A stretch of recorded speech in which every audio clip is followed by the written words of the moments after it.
Hello, hello, hello. Welcome to Next Level Real Talk Podcast, where we have conversations on the journey of personal transformation and the pursuit of lasting peace and happiness with Sheldon and David. And welcome to another episode of Next Level Real Talk Podcast with Sheldon David. And we have our wonderful guest, Cori Russell. How you doing, Cori? I'm doing Welcome, well. Cori. And Thank you're you. in Colorado, right? Yes, Colorado, Southwest Oh, Colorado. Southwest. what part? What part are you in? West? Pagosa. It's Pagosa Springs. It's Okay. yeah, hmm 3 hours from Santa Fe. Yeah, beautiful. Awesome. Awesome. Yeah, you know your Facebook. And so the kind of cool thing is Cori doesn't know either one of us. So really, Yep. right? And so through Facebook Not and at stuff all. like that, the power of social media That's to right. bring people together. How beautiful is that, right? Yes. So yeah, I don't have met you through your posts really, Mhm. and through maybe a community of folks that Yeah. Yeah. some various teachings and things like that, and some people that have followed some teachings that we might have in common. Mhm. Yeah. Don't Yeah. even know that for sure, but I'm pretty sure. Yeah. That's true. Right? I think it's Way of Yes. Mastery folk or Yes. something like that. Yeah. Mhm. Sounds Um, so yeah, anyway, do you just want to say hi and maybe tell us a little bit about yourself, and we'll go in there and just jump on in, or Yeah. Yeah. Like I said, I live in Colorado. I've been on a journey of healing for maybe over a decade. I'm in a wonderful place now. I'm excited to share my story. wonderful. It's a little rocky at first, but Yeah, yeah, we'll get to yeah, the good parts. yeah, yeah, And yeah. yeah, and I really appreciate this platform to be able to do it. Like I told you, I feel like I'm really good at writing, and Yeah. that's kind of my comfort zone. This Yeah. is a little bit more Yeah. vulnerable, Yeah. so I'm excited to push myself out of my comfort zone. Well, So we You are know, really you know, Cori, grateful and feel very honored that you are choosing to share your story with yeah, us. So we mhm. appreciate that for Thank sure. you. it's very hard because you're opening up. You're becoming Yeah, vulnerable. We know Yeah. that. So it's a safe yeah, space for us. Just know that. yeah. And hey, as you were saying, it's rough at the beginning, but it gets good. And my pastor always says, there is no testimony without a test. Right? So we all have. So if you say you haven't been through a test, then okay, Yeah, you need to go back and look at some Yeah. because exactly. we've all been Yeah, there. yeah, for sure, for sure. So Um, awesome. Yeah. So tell us yeah. about you. Okay, okay.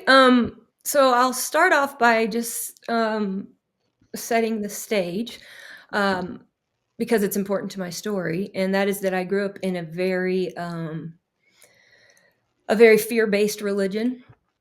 Okay. Um, and just to give you an idea, it was very women submit to men. Women are responsible for not causing their brother to stumble with sexual thoughts because of the way they dress. Um, Women were not allowed to lead worship, especially they couldn't even pray in front of, if there was a baptized male, you weren't allowed to pray out loud. So it was very strict. I also was we were also told that our religion was the only one going to heaven.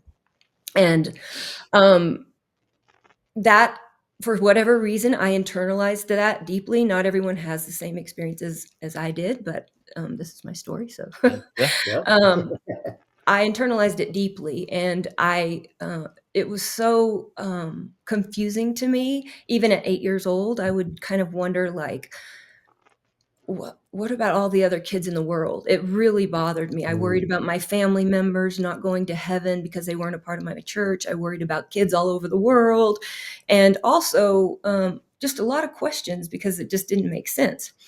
Um, and then when I was 8 years old, my parents put my sister and I into a Christian school that was a different denomination of Christianity. And that was kind of the moment that I feel like I went from being a kid to just living in survival mode, because it was so mhm. confusing to me that my church that I went to was telling me, this, you have to do this, or you better get baptized before you leave tonight, or if you die in a car wreck, you're going to go to hell. And then I go to a church, a different Yeah. denomination of a school, and they're saying they have their own rules. And so I just kind of went into a panic at 8 years old, and I developed severe OCD. Mm, Um, with a very big religious theme to it. I started doing everything 7 times because I thought that was God's number. Wow. I knew it was, in part of my mind, I knew it was ridiculous. And then the other part of my mind, I was just like, I've got to redeem myself. I've got trying to prove to God, look how good I am, in case I'm such a sinner that I don't make it to heaven. And that was, it took up a lot of my time. It was sometimes 2 to 3 hours every night before I'd go to bed. And I would pray to God, Wow. please don't come. Please hold off on Judgment Day until I'm old enough to learn Latin, Hebrew, Aramaic, so that I can Wow. translate the Bible myself and make sure I'm getting to heaven. Like, the Wow. fear was just concrete deep. Yeah, lots of fear. Oh, Wow. so much fear. So much fear. And I was very sensitive. I was just gonna say you were a sensitive soul with a Oh, sensitive very. heart, and then to have that kind of stuff being forced in, Yeah. and then contradictory stuff. Right. Wow. Yeah, Yeah, very, that's uh, intense. Was yeah, that in it Colorado, was by the way? I'm just curious. no, I grew up in Texas until I was 13, and then I moved to Arkansas. I didn't move to Colorado until 11 years ago or 14 years ago. Oh, Oh, okay. Yeah, yeah. okay. So yeah, this was during my time in Texas. And the other part of that too is that, I was a gymnast for 13 years. And so when I would go to gymnastics, and it was in Texas, there were a lot of Catholics. And so I just felt like I've got to save these Catholics, and it wasn't, they're all going to hell. And What part of Texas? I'm sorry. I've been all El, over that. El Paso. El El Paso. Paso? Okay, Yeah, yeah. okay. That is Um, straight south of San Jose, yeah, Albuquerque, right? The tip, right. right? Yeah, okay, gotcha. Right. And so I was, I didn't know any better. I was an obnoxious kid walking around trying to save everybody. And it But didn't come off. sincere, right? You Yeah, it believed was. it. It was Yeah. very, I was Yeah. thought I was helping them, but it was, but the good thing about this is, for me, when growing up in such insanity, that I couldn't help but be like, that makes no sense. And so it caused me at 8 years old to start asking for truth. I would every night ask for truth. What's the truth? What's the truth? I'm scared. I don't know what's true. I have these people telling me this, these people telling me that, and I Wow. sincerely wanted to know. And so I started asking at 8 years old, and then that's leading up to my first experience of what I didn't realize at the time was Source connecting with me. When I was 10 years old, I was at a family gathering, and my grandparents were getting divorced. I was terrified for my grandfather because I thought he was going to go to hell for the divorce. Um, Mm. and there was a lot of I could feel everything in the room, and it was not a good environment. My grandmother was upset. When adults talked quietly and you walk in the room and they stop, you're like, Mhm. I know something's going on. And then on the other side, I had one of the kids was getting spanked, and hearing the screams from that, Mm. I got to a place where in my 10-year-old mind, where I just thought, I can't take this anymore. I don't know, it just felt like I couldn't hold this pain. Yeah. And as soon as that happened, as soon as I kind of was like, I don't know what to do. I can feel all the pain around me. I heard a voice that said, how many times are you going to do this? And then I saw a hand shuffle a deck of cards. And on this side, the hand was me being born. And on this side was the hand of dying. And so it was like I was seeing myself being born, dying, born, dying, born, dying, born, dying. And Wow. how many times are you going to do this? Meaning, how many times are you going to reincarnate and go Yeah. through suffer? Yeah. In my 10-year-old mind, I had absolutely no idea what to do with that. I'd never Right. heard of reincarnation. Right. I didn't know Wow. if that's, I just didn't know what to do with it. What Yeah. I did know is that the voice was calming. I felt so calm in that moment when I Mhm. heard that voice. Because it even though it was saying something I didn't understand, it dropped me into a space of just, you don't have to worry. Yeah. Yeah. And it Yeah. was so unlike what my natural way Yeah. of being had been, that I didn't know what to do Shocking with in a it. way. Yeah. Yeah, shocking, and Yeah. also Yeah. like, what was that? Yeah. I didn't Yeah. I for sure didn't associate with God or love, because my view of God was he was just waiting to, at any time to send me to hell if I messed up. Yeah. And so I didn't put the two together. And so I kind of filed it back into my mind. I had what I called like a little file cabinet in my head where I put experiences that made no sense. Yeah. This does not fit. Yeah, Shove that exactly. back there. It's like I knew it didn't make sense, but I felt like it was important. Something was there. Yeah, even Yeah. at 10. Yeah. And so, I just after that, I kind of, I just went through my life as a regular. And you're like a super empathic person, right? Mhm. Very. Meaning, absorbing all the energies of people, right? Yeah, yeah. Feelings and emotions. Like you're that person. You step in, you can feel everybody's, right? Yeah, yeah. So Yeah, there was a point, and my mom was totally trying to help me, but she said when I was very young, she said, "You cannot wear your feelings on your sleeve all the time." And, she was right. But when I heard that, I had no earthly idea what that meant. I remember saying, "Well, where do I put them?" Like, it felt like she was asking me to not have a leg. you. Like, it just was, it was such a part of me that I didn't get it. Yeah. Wow. Yeah, it was, and I kind of realized then that I was experiencing life a lot differently than some people that I knew. Mhm. And so, I just, I went through my life. I went up into high school. In high school is when I started to get very depressed, suicidal.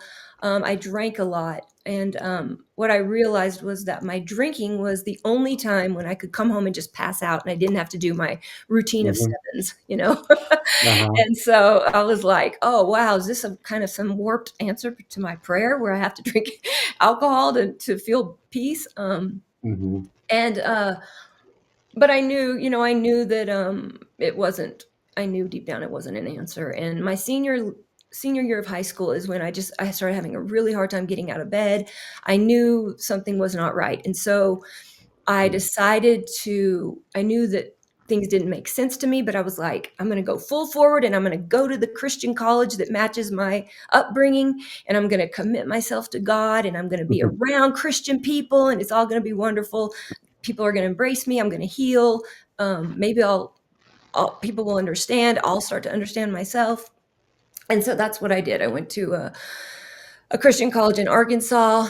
And when I got there, I did not have that experience at all. It was not at all. I feel bad laughing, but that's Yeah. whoops. Well, that didn't work.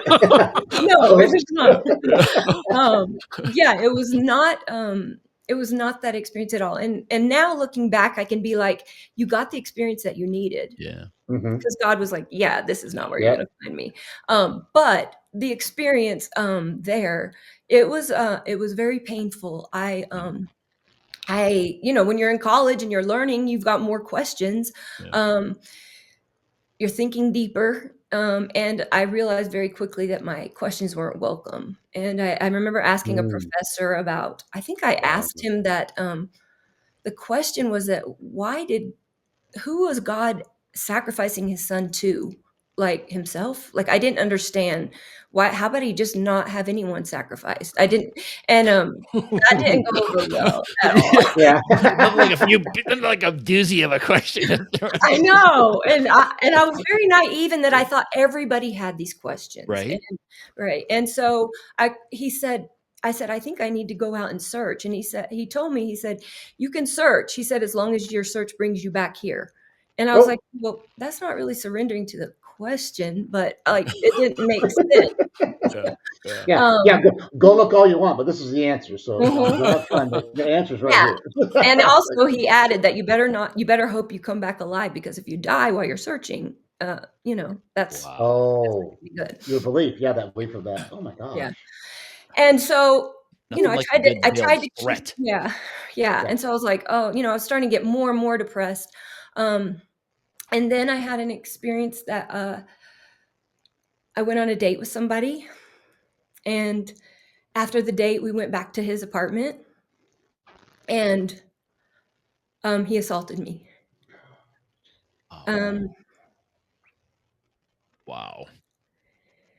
And while it was happening,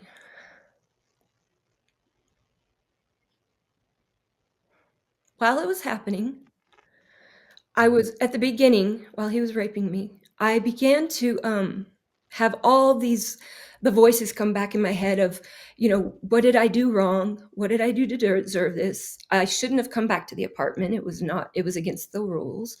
Was my skirt too short? And then I heard the voices of boyfriends that I'd had in the church. You know, I can't marry you because you've had sex with other people. Even though they've also had sex, it's okay for guys, not girls. You're ruined. And I kind of just got to this point where I had so much pain while he was raping me that I felt like, who cares? You're ruined anyway. It doesn't matter. And so I just laid there and I felt the pain. And then something happened that absolutely fascinates me that the human body can do, which I now know is dissociation, but at the time I did not know that. And all of a sudden I was out of my body and I was watching it happen from above. And it was so interesting because at the time I was like, it was kind of like this switch where I was like, wow, I am so fucking powerful. He cannot touch me. He can do whatever he wants to my body, but I'm up here. Yeah.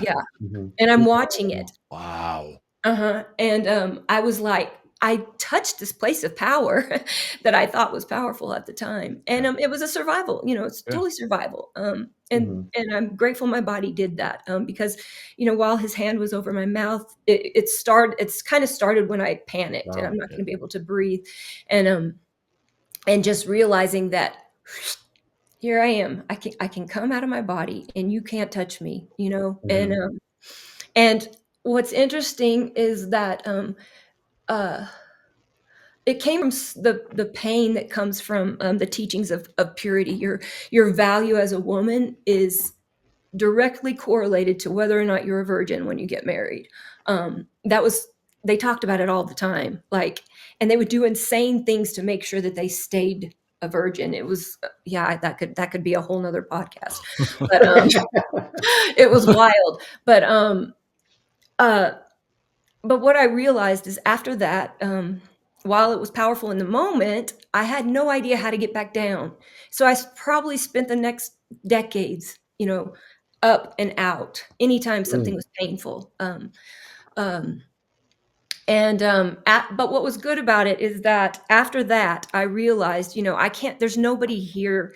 You learn very quickly in an environment where, you need to submit to men and, you're blamed for things that you're not going to get support for, and people probably aren't going to believe you, or they're going to come back and circle around to what is wrong with you. And the thing is, some kind of blame circulate, right? It might start bam. And looking back now, I know I could have talked to my parents and they probably would have been wonderful, but the church's voice was much louder than my parents, and the voice of shame was much louder. And so it's just this fear of I can't handle this. And so I went into a very deep depression after that. And I tried to go to the and I didn't tell anybody. I didn't tell counselors. I didn't tell my friends, nobody. I went to a counselor at the school after that.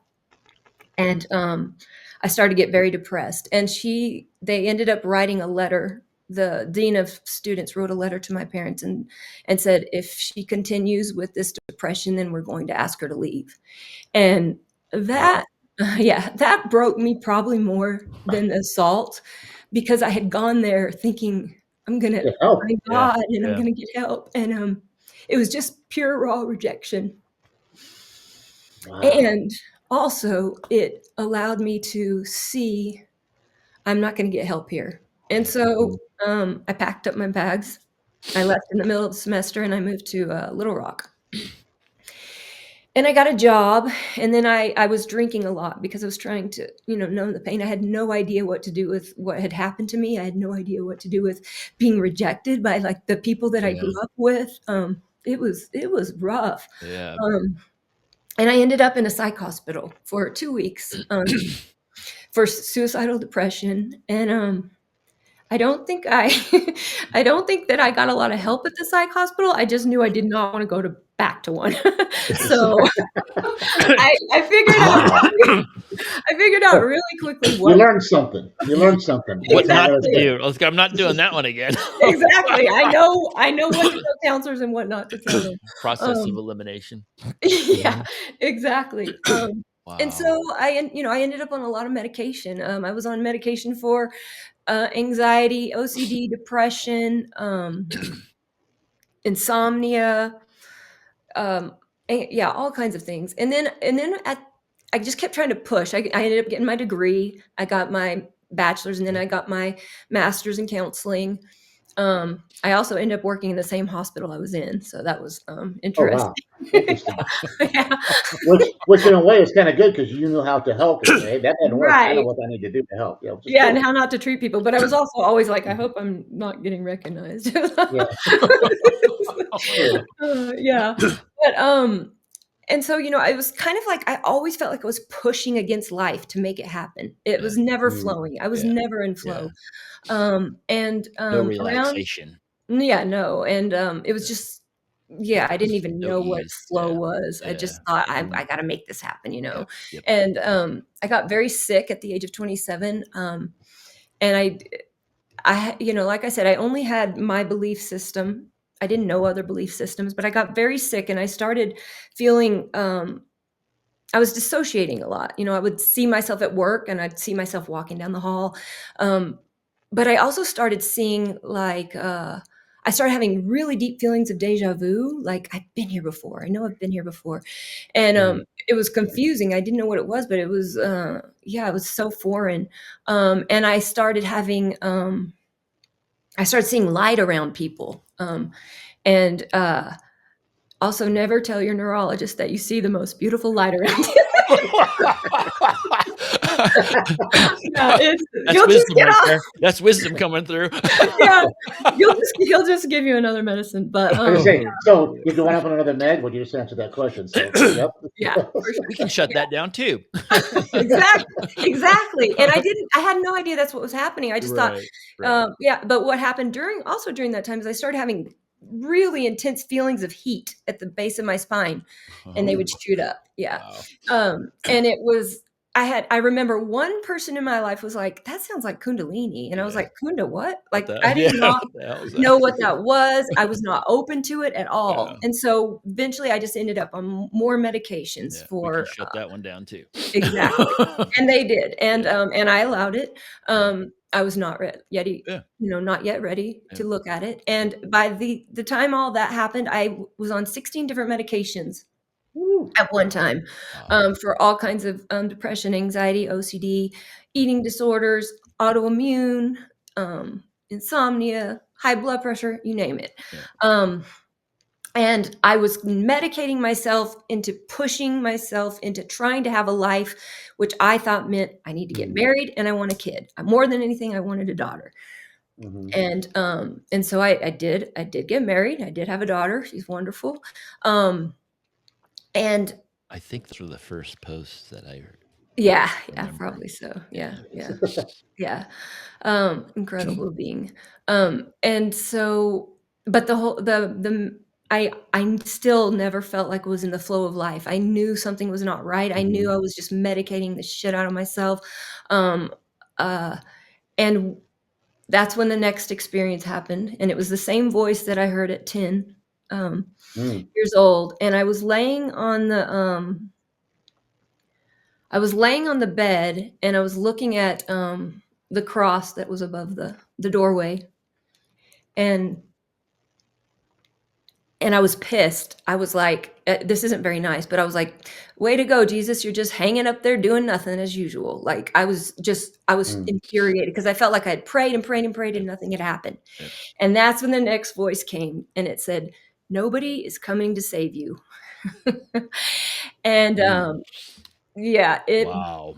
If that is the kind of fear I never had experienced in my life. It just went deep down inside. And the thing was it was the same kind of voices as the 10-year-old one that was just like very loving, but also facts of, you're just, you can take responsibility for you. Yeah. And it never even occurred to me that I could be responsible for my own happiness or my own healing. I was always waiting for Jesus to do it, or, someone to External save things. me. Yeah. Yeah. And even at that time, I wasn't like a hardcore Christian or anything, but those beliefs are cemented down in you, Sure. and you don't even realize that you're just Absolutely. waiting for someone to make it better, right? And so I was absolutely terrified. It terrified me, like, and when I went into fear, my mind starts to try to help me, right? And Yep. so the first thing it says is, you need to go back to church quick. Yeah. You need to head to the first church and then I was like, I tried that before, it didn't work. Yeah. The second voice was, you need to go check yourself into the first mental hospital that you can find. Yeah. And then I was like, it was so interesting. I had this realization that was like this third option, because once I realized that there was some kind of realization with me that You're like, I've done both of those things. exactly. I was like, I've spent Neither one of 25 them worked out for me. right. Yeah. I spent 25 years in one and 2 weeks in another, Yeah. and something about them felt the same. Yeah. And when I realized that their energy was the same, felt the escape same, it's like a third hand of almost grace reached down and offered me a third option. Because those two options, I realized, tapped into my deepest fears. One, that I was evil. I need to head to a church. Number two, I'm crazy. I need to Something head wrong to a with site. me. Either way. Right. Yeah. Wow. And the third option, when I realized it, was a soft whisper, follow me. And I had no idea what that meant, but I was desperate, I was like, I guess I will follow you. I didn't know what that would mean. I didn't know what that would look like, but over time I realized that I saw an image when I heard the follow me of myself at 8 years old asking for truth. And it was like, do you trust me, God, or do you trust your church, or do you trust your book, or do or do you trust this direct knowing that has come from you asking for truth since you were 8 years old? And so, I decided then that's what I would follow. I had no idea what it meant. I'm still, heavily medicated. But I knew at the time that I needed to get divorced, and I needed help with getting off of these medications. And so I did get divorced, and that's when I moved to Colorado with my daughter. And I started the journey of getting off the medication slowly. And every time I tried to get off the antidepressant, I'd been on them by now for 25 years. I was on ADHD medicine, all kinds of, and very Klonopin, which is an extremely hard drug to get off of. And while I was getting off of that medication, I was having seizures every other day, because my system was just trying to figure out how to live without them. And every time I tried to get off the last few, it just wouldn't work, and I'd have to go back on them. And then I started to realize that I had this deep belief around medication. There was a counselor once a Christian counselor once that had told me I wasn't praying hard enough. If I had, that's why I was depressed. That's why I needed medication. If I prayed harder, then that wouldn't happen. And I internalized that. I believed very sincerely that he was right, that there was just something fundamentally wrong with me at my core. Don't have enough guilt. Let's throw some more there. Exactly. Yeah. Come on. Let's dump it. Come on. Bring it. Exactly. And I just brought that, and I had that on. I took that on so deeply that I was just, somehow I was just so evil that whatever was wrong with me, whatever helped everyone else was not helping me. And that was my fault. Yeah. And at that point, I gave up. I mean, you could maybe it's surrender. Maybe that's the same thing. I don't know. But I went out and I looked at a mountain and I said, God, I don't know how to create a mountain. I don't know what I'm doing. I don't know anything. And then I let it go. I don't know. I just was like, I'm tired of trying to figure this out. I'm tired of beating myself up. And I continued taking the medicine. And that's when it was February 22nd, 2014. I'll never forget it, is when my life changed. I was in the kitchen and I was doing dishes, and I started to feel like this incredible joy. I was like, I couldn't even explain it. I was like, it was so big and it was rising up within me and it was so strong. And I remember having the thought, I was like, if this joy keeps expanding, I am not going to be able to stay in my body. And as soon as I had that thought, boom, I was outside of my body. Hmm. And yeah, and I've shared this with people in my spiritual groups, but never like in public, because I thought, oh, people will think I'm just crazy or whatever. But when I came out of my body, I was surrounded by the most loving light beings, and they said, so wait, let me kind of back up a little bit. When the counselor told me that, I thought that meant that I couldn't have a relationship with God if I was on medication, because it was blocking me somehow. And so so it was somehow blocking me. So that's why I had this drive. I got to get off it all. I get it. And it wasn't working anyway by this time. There's nothing wrong with medication. I kind of had a love-hate relationship with it, because at one time it did keep me from committing suicide. Right. And then it stopped working and it wouldn't let me go. And so when I burst out of my body because of the joy, and I'm surrounded by these light beings, and they start cracking up and I'm laughing with them. And what they said was, "You thought a pill could stop this?" That's what I was saying. That's a pretty weak gut you got there. Exactly. And it was hilarious. Like, I could not stop cracking up, and I was laughing with them. They were like, it was almost like I was just coming back to old friends. Like, I knew these laughter, beings. right? Yeah. Very loving and very compassionate. And we were laughing at how hysterical it was that I could become so limited that I thought a pill was going to keep me from experiencing God, right? Like, it was absolutely insane. And it was like the most fun of us laughing together. It was just like, it was kind of like this experience of, it was what I came here to learn, what I came here to experience and heal from. And I spent some time with them. I stayed there. I spent some time with them, and they showed me several different things. They showed me that the reason I was having trouble letting go of the medication was not because I was evil or bad.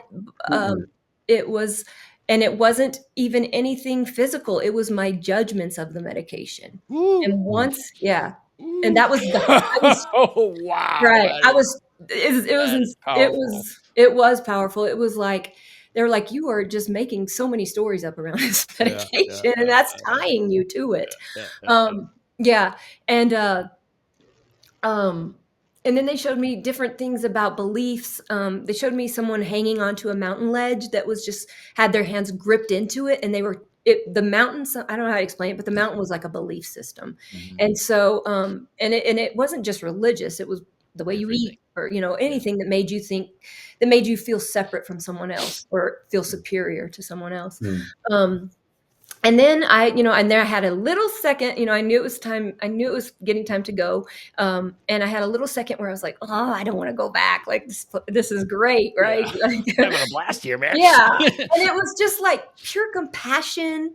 There was no time there. But it was like what I had asked for at 8. Like, it was like a God that I never was able to touch in church or experience because of all the fear. This was incredibly beautiful. And then when I knew it was time to get back, in order to get back into my body, I had to make myself very small. And I had to contract, and I saw all these little layers, and I just was like, oh shit, that's a lot of layers I'm going to have to eventually go through, and I'm glad they showed me during that time, because it felt possible. Had I seen it another time, I'd been like, yeah, no, I'll just take some more pills or something. You're like, I'm in the place where nothing is impossible. I can do right. Exactly. Wow.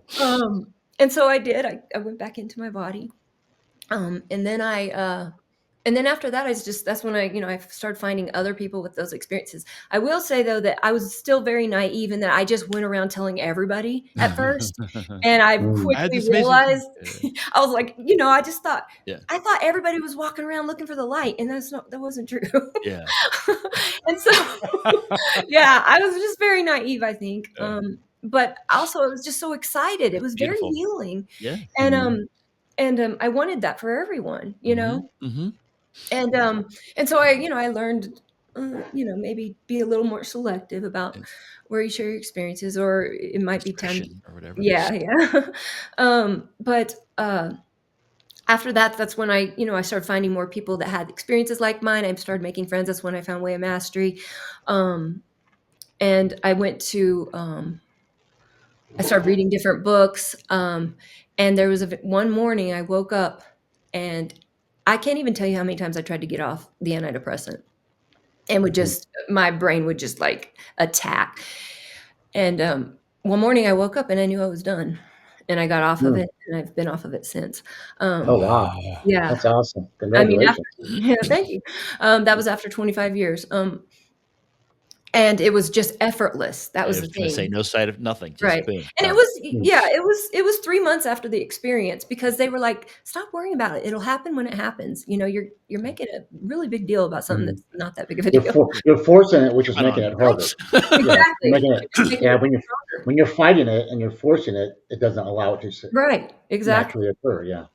Exactly. And so, I spent several years in the Way of Mastery. I learned a lot of things. I made a lot of good friends. I mainly learned, started doing a lot of self-reflection, a lot of breathing, a lot of looking at all my judgments, looking at my patterns, forgiveness. I think I already said that, but huge forgiveness, huge. And also taking full responsibility, 100% responsibility for my life.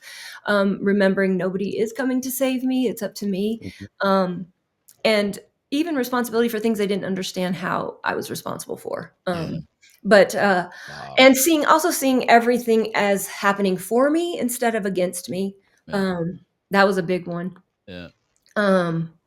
And it was so funny too, because like after that experience, my life was very different. I stopped caring about, I didn't really care so much about my appearance. I was somebody who used to put makeup on and, do all this stuff. And then I was like, I saw the light. I don't really care. I don't care if I'm 10 pounds overweight. I don't care if my roots are done. Like, you know what's in here?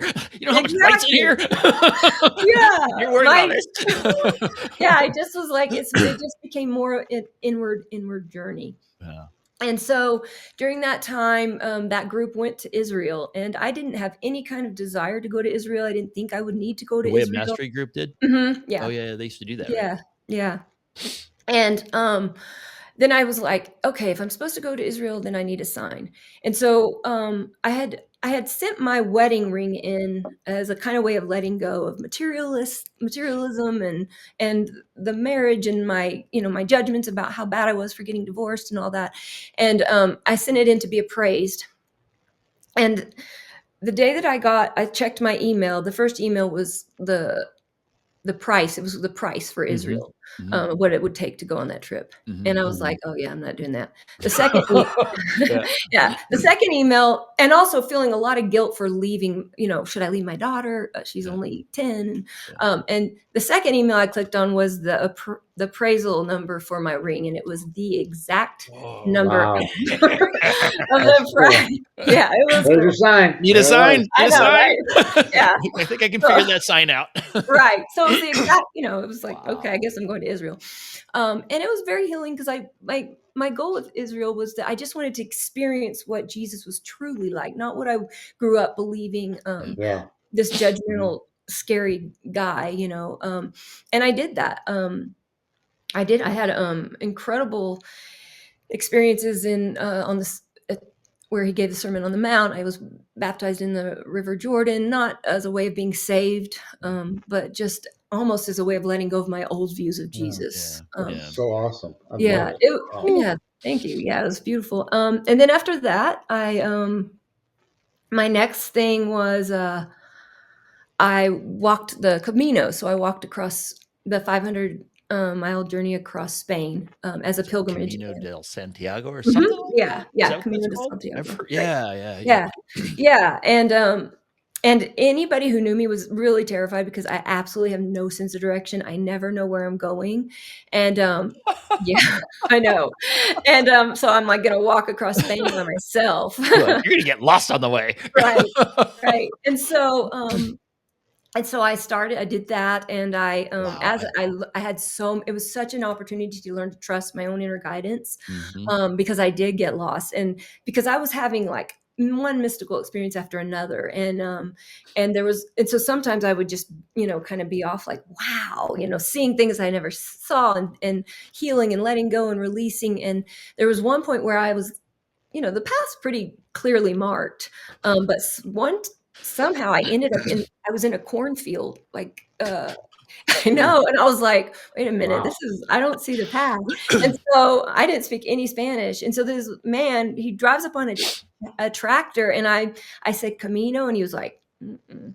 And he goes like this, like, so I got on his tractor, and because all I knew was this, and I was like, okay, I'm just gonna trust this. I got on his tractor, and he took me like 2 miles to where the trail was, and like I just had experience like that after experience, Wow. where Supported, I just guided. yeah, for Drifted sure. along. Yeah, and then the last week, I got off of my ADHD medicine. I stopped taking that, and I had taken that for over 25 years. Um, and so, like that, there's a lot of kind of withdrawals. And so, it Yeah. actually helped to walk 18 to 20 miles a day just to, Walk it out. yeah, Wow. yeah. Wow. And so I had a week left to go, and I got up one day to walk, and I was walking through this area that was like, shaded over with trees. And all of a sudden I got the feeling that something had gone wrong with my daughter. I felt like something was going to happen to her. And I felt like, it was just this feeling in my gut. I knew something had happened to her. And uh, my mind took it and ran away with it. She's going to die. She's going to die. I came up with all kinds of stories. I was completely spinning out. Mhm. And Our minds go the wrong way all the time. exactly, yeah. And I was walking by while I'm spinning out, and I see this guy on the side of the road, and he's dressed like Jesus, like he has a Jesus robe on and stuff. And that's not really weird. There's all kinds of stuff on the Camino, so it's not like, oh, that's weird. It's just like, oh, okay. And he said, "Buen Camino," and that, I think that's "go with God." It's a common greeting on the Camino. And I just, I couldn't even, because I'm still spinning out. I'm walking. All of a sudden, I hear something behind me. Boom, boom, boom. It's just like an oak tree, just these steps. And it's him. And he runs probably about 20 feet in front of me. He runs, he jumps up, and he stands there, and he opens his arms. And he said, like this. So he's forcing me to come back in, right? Somehow this man, Wow. I don't know, knows I'm spinning out. It still gives me Look at chill me. bumps. Wow. Look at me. Yeah. Yeah. Focus on I me. mean, I got chill bumps like, oh, Yeah. yeah. That's He's like, cool. and he stands there, You're not and he's, getting yeah. And he stands there with his arms open until I come and I fall into him, and he just hugs me. And the first thing I was like, wait a minute, he smells really good. Like nobody on the Camino smells good because they've been walking like They don't- 20 Yeah, miles. Yeah. And it was just this calming experience that I never had, like brought me completely out of where I was going.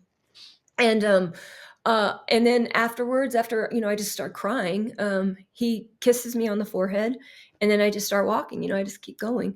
And I'm like, what the heck was that? And so I thought, I had this moment where I was like, I don't know if I should turn around because I don't know if he's going to be there.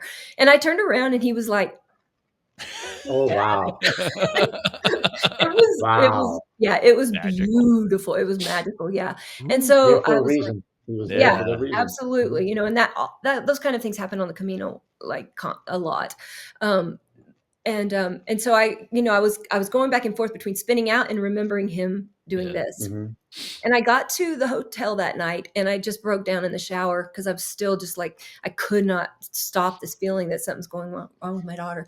And in the shower, I heard the voice that said, how deeply can you trust me? And yeah. Wow. And there was a part of me that didn't want to trust, because I felt like if I said yes, that meant a lot of things could happen, which is same as just like how my mind was playing tricks on me, And you want control. You want to Right. get control. I need to know an answer now. Exactly. Yeah. Yes. You Yes. need to know. Yeah. Right. Yeah, I didn't think of it that way, but Amen. you're exactly right. Yeah. Hmm. And so I said, I got to the place where I was like, okay, I trust you. I surrender. And I went to sleep. I got up the next morning. I started walking, and I walked for about 5 hours. I got to a beach.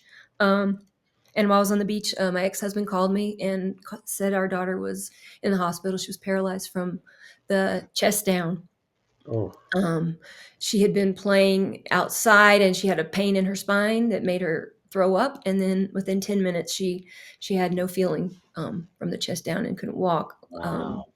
And as a mother, the guilt Mm. for leaving. Unbelievable. I'm in complete rural Spain. I've got to figure out how to get back to Madrid so I can get a flight back home to be with her. And in a lot of ways, it was perfect because I was able to process all of my stuff for the next 3 days until I got to her, so that I could be very present with her. Yeah, clear. And Mm. and I will say that this is my experience of what happened. She has her own, and she's still, working through that. But I was absolutely amazed at the help that I had. So I got back to Memphis. That is where she was with her father, and she was crawling around on the floor. The doctor had sent her home and said it was psychological. Oh my gosh. Yeah, So they couldn't and find a physical reason for why she was well, he paralyzed. didn't bother to look He didn't yet. look. Okay, Yeah, well, and so I had a sister-in-law whose best friend was a neurologist at Barrows Institute in Phoenix. Mm. And she called me, and I told her what was happening, and she said she needs to get to the hospital now. And I said, if I fly to Phoenix, will you help me get her there? And she said, absolutely. We got on a flight that afternoon. This woman I'd never met picked us up at the airport, got us admitted, let us stay in her guest house for the next month while my daughter was in the hospital. She was diagnosed with transverse myelitis. Her spinal cord attacked itself, is what they say. Mm. There's if you look on an MRI, it looks like she's had a spinal cord injury. It's just nothing. We don't know how it happened. wow. And so during that time at the hospital, I would go to the chapel at night, and there was one night where I just saw a quick image of us walking the Camino together, and so I kind of held on to Mm. that. And 3 years later, she and I walked it together and finished it. Wow. That's so cool. Yeah, it was. Wow. She's an amazing human. She had incredible attitude about it all. She worked really hard. It took a while, but she was in a wheelchair. She went to physical therapy. She did all kinds of treatments that weren't fun at 12 years old. And so, Those are the first posts I think I remember oh seeing. yeah, probably so. Yeah. Actually, Yeah. I feel like I remember the Camino, but I remember seeing Mhm. of some of the journey of her Right. journey. Just Right. like, wow, what is this? And Yeah. I Gee. love the part when you were asked, "Do you trust me? Do Yeah. you fully trust me?" It's like Yeah. little Woo. did you know that 3, 5, or how many 3 years later Right. that you and your daughter would be doing that. It's like, wait, that's not what I thought, but that's what he had thought. Yeah. That higher power's like, just trust me because I got something fun coming up. But you don't know Exactly. that. You just don't know Exactly. what it is. So Yeah, and it's we like, okay. also the funny thing was that when we walked it together, we stopped at the beach where I got the phone call, and she danced, and I got a video. Yeah, so That's that's pretty awesome. cool. Oh man. Yeah, That's awesome. and yeah, so it was she's a rock climber now. She's incredible. And so then after that, I got married. I got married to my husband, who's my husband now. Incredible man, very loving, and learning. One of my greatest gifts, learning to be in a partner where somebody just doesn't try to change you. They support Mm-hmm. you, even if maybe they're not on the same page. They still they just love you. It's an incredible Love you gift. for who you are. Yeah, Love you for yeah, you. That's a common right, gift, I know. right. But, Yeah, Unconditional love. yeah. He always says, "You're one unique woman," in a good way. like, well, good. Yes, I am. Yes, I am. Yeah, he says it with the most love ever. It's Yes, I great. am. Yes, exactly. And so after we got married, like healing is a spiral. Yeah. And Yeah. after we got married, I noticed this is kind of where things get really good, is that I noticed myself going back around the spiral to things that I still, needed to look at again. And Mhm. what I had started to do was to bring my obsessiveness about religion and getting to heaven I started bringing that into my spirituality of, is this the right path? Am I doing this right? Mm. And instead of being obsessed with getting to heaven, I started being obsessed with enlightenment. I need to be enlightened. Yeah. And Perfectionism path. right, exactly. And that's that, because that was a huge deal for me. Was it was ingrained in me as a kid. You better not mess up, because there's hell to pay, literally. And so I noticed this, and I also noticed that I was having so many mystical experiences, but I was never bringing them back down into the body and integrating them. And it was because there was so many of them happening, and it was perfect at the time I needed them. It was showing me, you are absolutely, yes, you are connected. Yes, there's something bigger out there. But after a while, I started to get tired because it was just, I don't know. I just was not bringing it back down in. What were they like, the experiences? I mean, you were saying you're having them all the time. So you're like seeing visions or interacting with beings of light? Yeah, a lot of things. There was one point where I was just walking in my house, and I just was so tired of thinking and obsessing, and all of a sudden, boom, all my thoughts burst out, and they were all over the walls. Like, I could just see my thoughts on the walls. Wow. And I was like, and it was just so great to have them out of my head. It's things like that were just showing me. And so I decided to do breath work. Had helped me a lot. And so I decided to go to school for breath work, become a breath work instructor. And of course, when you do a training like that, you go through your own healing. So we had something called the personal journey that we went through first before we were able to continue with the training part. And it really helped me see where I was still in fight or flight, and where I was still surviving, and where I was still acting from fear. And so the need to become enlightened, it was still a fearful response. It was just, I just switched it from heaven to enlightenment. You carried that fear ever from when you were a kid. That fear was just stuck in you. Right. Yeah, exactly. Wow. It's in the body. And then and then I had a series of 3 dreams that I'll share because they were life changing. I had a lot of dreams, and I got a lot of healing through my dreams. And the first dream I had, it was a series of dreams where it was like I was always being chased by a mountain lion, always, several nights. And living in Colorado, that's the one thing I don't want to run into on a hike, like a bear. It's okay, but a mountain lion, I really don't want to see one of those out in the wild. And so in my dream, I would constantly run from this mountain lion, and I'd always get back to a cabin or something, and I'd be able to shut the door just in time. And I just was really kind of breathing and wondering, who is this mountain lion? What does it represent? And finally, it's like the mountain lion kept getting closer and closer in my dreams until the time that I dreamed about him that changed was he was chasing me, and I made it up to my house, so my door, which to me feels like not an accident, right? Yeah, important. I'm bringing it closer in, and so I run into my door, and I start to shut the door, and this time I don't get it shut because his paw reaches into the door. And when his paw reached into the door and I shut it on him, it tore what was a mountain lion suit, and it was the hand of the man that attacked me. Wow. Yeah. Wow. Symbolism. Yeah, so much symbolism. And I was like, oh, that makes sense. And I spent the next month or 2, really going into that. Where was I still carrying that around? It's in the body, right? Yep. And spent the next month and 2 months going into that, and really feeling like I'm making, feeling like I'm starting to let go. I'm starting to feel more space. Yeah. And then I had the next dream about where I was standing in my room, and I looked down and I saw a mountain lion in the oak brush, and it was fall, so the oak brush was brown. The mountain, and I was like, I think it's a mountain lion. It's weaving its way through, and I'm like, shit, man, I thought I'd just finished. Got rid of it. Yeah. I thought this was complete, right? And then all of a sudden the mountain lion breaks through, and looks up at me, and it's not a mountain lion, it's a baby bobcat. And I was like, oh, I'm not scared of a bobcat. Look how cute that is. Yeah. Come here, I can embrace you. Yeah, and it was like it's such beautiful symbolism. Yeah, it's powerful. And yeah, I let go of that. And then I had a dream. The second dream in my 3 series dream was it really helped me with my obsession about teachings and making sure I get it right. I was climbing up a mountain, hiking up a mountain, and the mountain I don't know how to explain it, but the mountain was death. And once I got to the top of the mountain, I would die.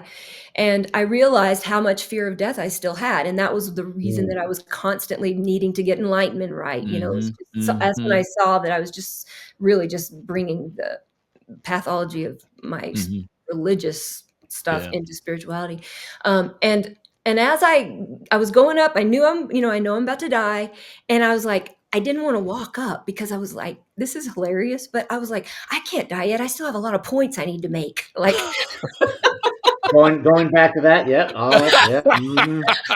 Like I need to prove where I'm right. Like I had all these things. And it was like, wow, really? It's just like needing to prove where this person's wrong and I'm right. Yeah. And I was like, whoa, I didn't realize that was there. Wow. So I keep walking. Then I get to the top and I know I'm just about to die. And in that moment, I broke down crying because right before I was going to die, I realized that I wished that I had just loved people. That's it. Woo. I wished in that moment right before death, it's like I got the gift of being about to die without actually having to die. And I was like, none of that stuff matters. Die before you die. Yeah, I just wanted to go back and love people. That's it. That was it. Yeah. And I was like, whew, that changed. That was a huge release. And then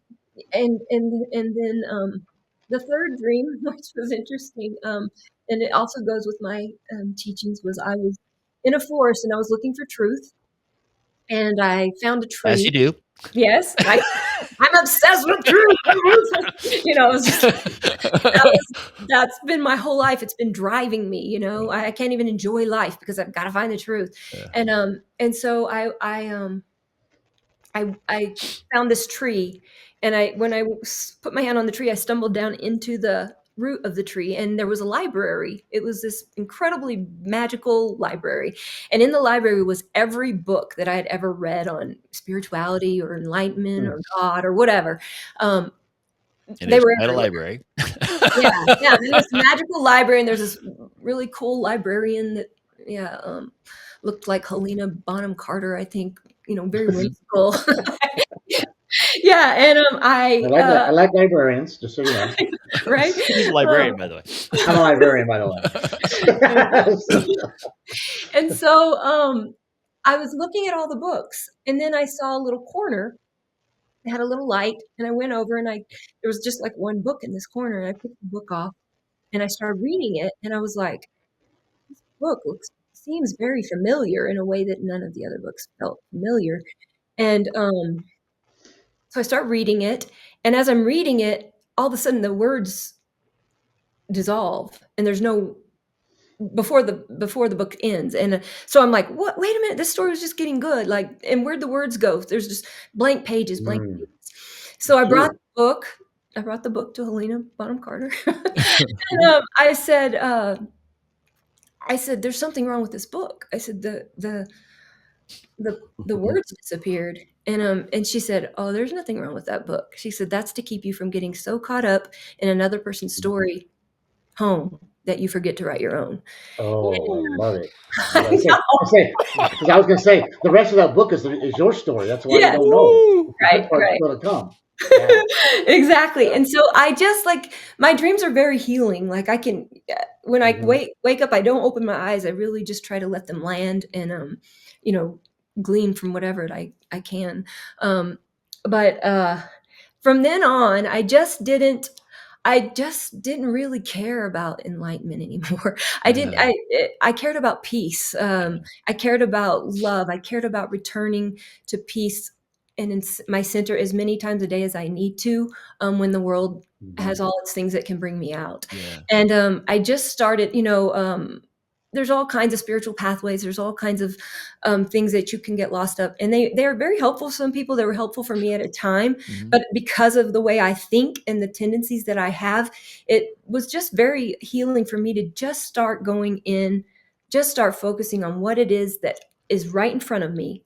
And so I started spending a lot more time in nature. And as you know, like birds are like my thing. I love hummingbirds. And I have like, sometimes I'll have like 50 or 60 on my deck at one time. And I spent a whole summer, last summer, not this one, staring at the birds. And the hummingbirds started to represent my thoughts. Thoughts about, constant, because they're very, they're very busy. Busy, yeah, and chaotic. Yeah, busy, chaotic, and innocent, right? And so I started staring at them, and then I would see a turkey vulture, and I know people don't like vultures, but I'm absolutely fascinated by turkey vultures because they can float in the air for like 5 hours without flapping their wings because they can just catch the wind, right? So I would notice the air currents all the time. Yeah. And so at the end of the summer, when the last hummingbird flew away, I was staring at the sky. And I don't know how to explain it except to say that it landed in me that the sky allowed every bird to be present. It wasn't like only hummingbirds can be here, only blue jay. It's like the sky was the awareness for the birds. And that in turn landed in me that I am the awareness for all the thoughts, whatever. I am the awareness. So it really identifying more with being the awareness instead of getting caught up in the thoughts or the judgment. Yeah. Yeah. That's a good bird. That's a bad bird or whatever. Right. Exactly. This bird's annoying. This bird it almost goes back to, I know it's a little different, like when you came out of your body and you're like, okay, I have the power, which by the way is very cool because so many times that you went through that, you had to pull yourself out and say, I still have power over this at work. Right. I'm okay. I have power. Because at one time you didn't. Exactly. But right here with the birds, the same thing. You almost kind of came back out of it and said, "Don't judge these birds, just experience stuff." You almost had to out of the thought process, like Sheldon was saying. That bird's ugly. This bird's fast. This bird's slow. That's a turkey vulture. No, just experience the bird. Right.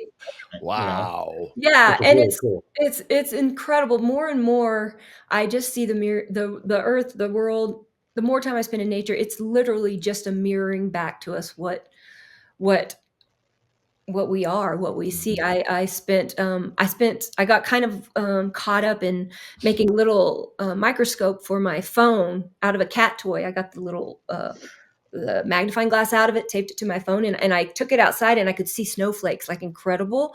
And I spent like 7 hours, and I'll send you the picture. I literally saw, I don't know if you saw that post, but I saw myself in a snowflake, and I wasn't the only, I have a picture of it, and people are like, what? Wow. Yeah, it was incredible. And I just realized then, like, I'm the earth is mirroring back to that me. Is made. It is. That must have hit. I was like, what? And every snowflake is different. It's not one the same. So you are that difference. You are a different being of who you are. And it's also you're that unique person. That's right. That's right. That's right. And it was so wonderful too to be able to have a picture of it and bring it back in and be like, am I seeing things? And my husband's like, no, I see it too. My friends have seen it. And so cool. It was me as a kid. And so the more time I spend in nature, it's like my life has become much more simple. I'm not caught up in, am I following this right? I'm continually going in. I'm always looking at where am I still projecting? Where am I still judging? Where am I still not coming back to peace? That is never ending work. Right. Yep. But I have a very deep commitment to it. And then things just start unfolding, and I'm very excited about where things are going now. My husband and I just decided to build a grow dome. It's 33 feet. And so I'm going to get to combine 3 of my favorite things, which is spending time with my husband, growing food. I'll have enough space to grow extra food for the community because I volunteer at a food bank. And also I'll be able, and I will also be able to do my breath work in the dome. So they're starting construction on that next week. I'm very excited. Oh, that's awesome. Yeah. But it's just like, it's like I find so much joy in the most simple things now. It's not this, thinking about like, I need to be enlightened and, judging it is can I walk on water? Can I levitate? Whatever. That's exhausting to me. Yeah. And I really feel thankful that that's kind of gone Yeah. to where I can just be right here, right now, and see the miracles that are right in front of me. Beautiful. Yeah. But Yeah. that's my Wow. story. I love that story. And there's some, and if you, I know, That is and a story. I know, Cori, Cori, you don't know me, Cori, but as I And that's write, probably the edited version, right? But Right, exactly. so Cori, if you know, I always look down. I'm always writing stuff. So Yeah. he's I'm still the a teacher teacher at again. heart. So, He was taking notes. So I was Did you hear her story? No. So yeah, yeah, but it's so funny because it's like in obviously I'm religious and I'm born and raised in the church and everything, and I'm like you. It's like sometimes it was like da da da da. That's the way it's going to be. But it's like yours was more like on works, not faith. And Right. it says you come to me through faith, not by works. That's how you get into heaven. It's like, and you were being told totally opposite of how you're going to deal with that. And in life, the religion is supposed to help you get through life, quote unquote. And here it is condemning you badly. And that still sticks with you today, which is kind of And the hard to hear. shame. It's constant But shame. I love your little stories about the out of body, because you said the main one was, when you went through that, experience. But then when you're at work, when you're down the hallway, it's like you kept telling yourself, I have power, because you did. But you needed that little experience to remind you every single time. Right. And so I think that's, in our lives, we need to tell ourselves, stop, go inside and say, hey, I have my own power. I'm okay. Yes. You were blessed to be able to come out and know that. Yes. Come out of your body and say, I got power over you. Right. It's not good what's going on right here, Right. but I got the power over you. Right. So I think that's a huge thing in this whole. there's so much you can learn from your story, by the way. So thank you. I know it's been hard, but just to be able to go with the go. I know you didn't go with the flow, but it's life has its experiences, and look where you are now with going within yourself. And Sheldon and I always talk about going within yourself first. What's in you, and then you can give that love and light out to others. Right. And that's so much where you are now. So we appreciate that you. And I wish I could be there in Colorado and hang out. Be your neighbors. Yeah, come look at yourself in a snowflake, right? Who doesn't? Yeah, right. Exactly. So, oh my God. No, it's and that was a big healing for me too, is to realize and because I am I can be a very all or nothing person. And then growing up in a church that's very all or nothing, it took a long time for me to heal and realize that not everybody has that experience in religion. Some people have very beautiful experiences in religion. For me, I realized that I don't need to have an external hell, because I was very good at creating my own hell. I lived in hell for several years, decades. But also just trusting, like when you really, really touch that place of source, the idea that there's one way there is laughable. I have no idea how another person gets there. I honor their journey. I really do. And that's that's what makes us that unique snowflake. We all have our own different journeys. Right. We all get there a different way. And it was hard that when you went through that stuff, they were saying it's not okay to not be okay. I'm like, whoa, because it's okay to not be okay. Just find that help. Right. Not condemn you for being there, because we all have our own reasons of being there. I love how, and Sheldon and I have talked about this before, about taking responsibility with us, and then we could go out. And you said that right off the bat. Hey, you started learning. I take responsibility for who I am, what I am, where I am, and that's our first step. So nobody else is going to do it for you. And the saying that with absolute love and compassion for the people exactly, that are absolutely feeling disempowered and right, because there's times when you're not going to say that to somebody. Where because when people are in, it's hard. Exactly. And also the experience of being out of my body and just feeling powerful over this man. I realized it took me another 25 years before I took that power in and said, I'm not going to be in environments where men aren't held responsibility for their actions. I'm not going to be in environments where women coddle to them. That's just not, and it doesn't come into my space. What's interesting is you chose to share that story with us, two guys. I know. I thought of that. I love it. And feeling fully supported. Thank you. Think about that. I mean, it's beautiful, and I feel honored even more, Totally. Yeah, when I think about but that, like, wow. when you it's like, wow, because I'm sure some of the people must have been women, right? Hey, you want to go on my Yeah. podcast, right? And Yeah, anyway, for sure. Yeah, no, I had that thought. I was like, how interesting that I felt to share it with 2 men and I knew that I would be fully supported, and I yeah, appreciate that. I yeah. really Yeah. thank you. It's good. I just love one, thank you, because I think we've Whew. learned a lot, and Good. I hope people are listening. Yeah. Listen to this, and just to hear your story. We need more people to listen, not just one, Dave. I If there's ever one that want a lot of people to listen to this one. yeah, right. But the big thing is, I mean, I'm blessed and honored, one, to have you on our show, but I'm so glad that you didn't go through all those things of possibly taking your life, because how much you're giving back to this world now Yeah. Thank is, you. I think it's the world needs you, and Yeah. so thank you Yeah. for that and your story. I mean, God, I'm so excited to hear about your daughter who's doing well. Yeah. So it's just like, I mean, there's so many more stories. I want to Yeah. sit down and have coffee. So more. Sure.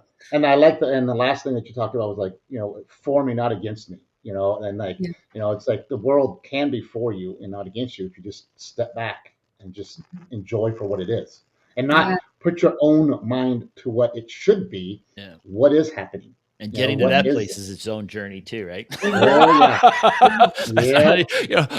Just saying that, don't. No, for sure. For sure. Like even going to that college and thinking that's where I'm going to find God and terrible Mhm. things happening. And at the time, if you would have said, "Oh, this is for your good," I'd have been like, "Yeah, screw No, you," it's not. Yeah. Yeah. And now I'm like, "Wow, what a gift." Yeah. It's just Yeah. like things get out of there. This Yeah. is not Mhm. where your healing is going to happen. Maybe others, I don't know. Yeah. But it wasn't for me. All of our life experiences help us get to somewhere, but we don't see it. Right. Most do not see it right off the bat. You got to Right. see that down the road. Right. And so, but somehow it's going to impact you to get to where you need to be. So, Yeah, and the thing that's changed now for me is that now when I have stuff arise, I know there's going to be a gift in it. I know there's a pearl in there, and sometimes I can feel something, in my body. Our bodies carry it, Yeah. and I can feel how much space it's taking up. And so I actually get excited because I'm like, man, if this is taking up that much space, once it's transformed, imagine what I'll have all this Mhm. space for freedom or whatever it is I Yeah. want to fill it with, right? Yeah. mhm. Yeah. So there's Yeah. almost an excitement in it. Yeah, A little bit. sometimes. Little bit. It might Yeah. take a little bit Yeah. to Yeah. get Yeah. there, Yeah. but I know that it's worth it, Yeah. Yeah, for Wow. sure. That's For sure. huge. Yeah. That's Yeah. beautiful. I think one of, and you tell me, Cori, the biggest, I think there's so much to take from it, but I think one of the biggest things is to be open to what's happening and be able to see it and follow it to where it's going, Yeah. to where it's taking you. So, Yeah, because and to you went trust through quite a bit. Yeah, trust it. There you go. yeah, to trust it. It's just like I just had this inner I feel so thankful that I had this inner guide that was really strong once I said yes to it. And that in itself for me was huge because I was taught that anything outside of me, something like that, it would be classified as evil, Mhm. and Mhm. so Yeah. which is so interesting, right? It's like Yeah. the very thing they tell you is evil is actually what's guiding you Yeah. home. Yes. How else are they gonna Oh, control you? right. Yeah. Because I still have that voice, I'm Yeah. like, it'll probably Sure. always be there. I just have room for it Mhm. now, right? Yep. It's not running me. I love that, because Shell and I think it's just a couple episodes ago, we talked about be willing to listen. Yeah, you're going to Mm, hear that voice. Everybody hears something. It's not an right. outright voice booming, but somehow you may, whatever way you hear it, be willing to listen, and Yeah. then don't just go, "What the heck was that?" Just Yeah. meditate on it, and then follow. Be open to follow where it's going. Trust it, Right. Right. and go down that road. So, and it gets people Yeah. to places like where you are. So, Right. And it's so nice to know mhm. too that I think in the end just to realize that God, source, love, whatever you call it, is so much more loving than what I grew up thinking. And I Mhm. remember I had after the whole religious experience, I couldn't even use the word God. I was just Right. like it That just Oh, in and of yeah. itself is a healing just to be able to do that, right? it is. And Mhm. what happened was during a meditation was like I asked because we had very rigid rules about you use the word God, you couldn't say source or whatever. Mhm. And so I remember asking, is it okay? And the message that I got was use whatever name you'd like for me until the ache in God disappears. And Mm. And that's what I did. Yeah, it was beautiful. Wow. Yeah, it gives me Yeah. chills because it's a word. That. Wow. Whatever makes Makes it me want to easier for you to let go Mhm. is saying let go. Yeah, And yeah, then, oh my God, you're okay at that because yeah. you can't use that word. Right, and keep You, use whatever name you want until you heal enough that you can use mhm, whatever name, and it's a yeah, word, it Yeah. doesn't matter. Yeah. I can and use I a certain name with certain people that Yeah. relate to that more, Yep. right? Exactly. So they can and like connect to it. Yeah. yeah, and that situation you had, you could that R word, you may not been able to say rape at one point. You had to call it something else because that was such a harsh word for you at that Right. time, Oh, probably. I didn't even know that's But what it was. Yeah, yeah, for sure. yeah, the way you were growing up, exactly. Right. But you may not have been able to use that word, but you had to somehow come around to using other words to get that word to be able to Mhm. be. Oh, I can say what it hurts. I Right, know it hurts right, you. By the way, so right. thank you for opening up on that part. Thank you. But that's the same thing with God. You just had to use other words till you're like, that's not a bad thing. This is Right, okay. It's right. a healing Yeah, process. It takes time. all my attachments and judgments around that word are gone, Hmm. and Yeah. that's what's Yeah, freeing, right? Yeah. yeah. That's Yeah, beautiful. Well, awesome. yeah, yeah. Corey, I really want to say thank you for everything for this today. So I'm hoping we get a lot of people to listen because I think they need to hear your story. So, and I can't Thank wait to you. look at your Thank Facebook. Okay, I will now. Let's have you back on and talk Send about you. your daughter. Okay. Yes, Yeah, yeah, and my daughter needs to come on. Yeah, yeah. Actually, yes. she Oh, could come on. That would be awesome. Both of you guys Yeah, could come on yeah. together. yeah, How We'll have cool would all that of you be? together. yeah, That'd be for fun. sure. We're just putting it out there. Okay. Yeah. Love to No hear her pressure. story because that's Right, such right. a big part of your story. It'd be fun to hear her story Yeah. Right, as they right, her work Both you story. guys together as together. you go. Yeah, it's So something, and because she's still, definitely. she's kind of revisiting, Mm. that she was only 12, and so she's Yeah. in kind of in the process of revisiting it, and, Yeah. Yeah. How old Awesome. is she now? yeah. Well, cool. 20 She's something? 21. Mhm. Whew. Wow. Yeah, Awesome. yeah, yeah. Wow. Time flies. I know, right? So yeah. Mhm. So as we get ready to end this, anybody out there that's going through tough times, really tough times, you've heard a story where someone's gone really through it. So there's Yeah, always people out there, So it's just don't be afraid to either reach out to Sheldon and I. If you need to talk to Corey, I'm sure she'd be yeah, willing to talk to somebody. absolutely, So never absolutely. be afraid to reach out. Share with your friends. You hear us and someone might need it. Share. Uh, Email us, message us, or whatever it is. So, Mhm. um, and I may be stepping ahead, Sean, but I just want to tell her thank you, and Yeah. We hope to have you and your daughter back sometime, and Thank and you. bless you for what you are, because Thank you are a you. wonderful Yeah. person. You are a wonderful person. Thank you. Thank you That so was a much. powerful, beautiful story. It makes me emotional. It was just like, wow. Thank Yeah, you. And there were Thank so yeah, many you. weird times where it's just some random and I'd start like feeling this like, oh shit, here it goes. And I still Right, have that guy thing where every time that happens, like, oh fuck, there he goes again. You start crying right. about it. Yeah, As that floats through. But anyway, right. yeah, that was beautiful. Woo. No, and I yeah. thank you guys for, allowing me to be and Certainly. have this platform. It was very, even the preparation of it was, brought me back to a few things in the corners that Hmm. maybe brought a Hmm. few emotions up Yeah. that were releasing. So that was Yeah. nice. Yeah, I Yeah. appreciate it. Okay. Yeah. Well, you have a great one, and we hope to talk to you very soon. Okay. All right. Yeah. Okay. Sounds good. Yeah. And everybody out there, make sure you have a great week and keep that smile on.